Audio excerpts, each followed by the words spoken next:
ఒక గృహప్రవేశం దగ్గరికి వెళ్తే కూడా మేము వెళ్ళి నుంచుంటాం అంతే స్టార్టింగ్.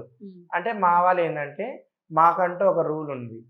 గృహప్రవేశానికి వెళ్తే గుమ్మడికి కొట్టిన తర్వాతనే ఆ ఓనర్స్ దగ్గర ఎంత అంటే అంత అడిగి తీసుకోవడం మాకంటూ ఒక రూల్స్ ఉంటాయి.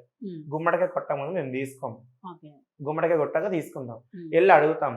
అడిగిచ్చిందంతా ఇవ్వాలి, లేదంటే లేదు. ఫస్ట్ టైం మేము పోలీసు వాళ్ళకి ఫోన్ చేస్తాము. మేము ఏం చేస్తామని పోలీసు వాళ్ళకి ఫోన్ చేస్తారు? వాళ్ళు వచ్చేమని వాళ్ళ ఊరికి వెళ్తారా? వాళ్ళకి ఇప్పుడు నువ్వు కంప్లైంట్ చేస్తావు, పెట్రోలింగ్ కాల్ చేస్తావు, వచ్చినందుకు వాడు ఏం ఊరికి వెళ్ళదు కదా, నీకు కేసు డబ్బులు తీసుకుని వెళ్తారు కదా. ఆ ఇచ్చేది ఏదో మాకే ఇవ్వచ్చు కదా ప్రేమతో. మేము బతుకుతాం కదా. నువ్వు ఇచ్చే ఒక రూపాయి నేను ఒక్కదాన్ని తినం కదా. మాకంటే పెద్దవాళ్ళు ఉంటారు, ముసలి వాళ్ళు ఉంటారు. వాళ్ళని మేము చూసుకుంటే రేపు పొద్దున్న మమ్మల్ని చూసుకుంటారు, మళ్ళీ మా స్టేజ్ పిల్లలు మమ్మల్ని చూసుకుంటారు. అలాగేందంటే నువ్వు ఇచ్చేది ఎంతో కొంత, అది ప్రేమతో మాకు ఇస్తే వెళ్ళిపోతాం. అక్కడికి వెళ్ళిన తర్వాత నువ్వు వెళ్ళు, ఒకడు వస్తాడు, నువ్వు ఎందుకు వచ్చి అక్కడికి, దేనికి వచ్చాను ఇక్కడికి అని అంటే, అలాగ అనడం ఎందుకని? లేదు అంటే వెళ్ళిపోతాం కదా. ముందే పోలీసు వాళ్ళు పిలుస్తాం. మేమేమి అరెస్ట్ చేస్తామని అక్కడ?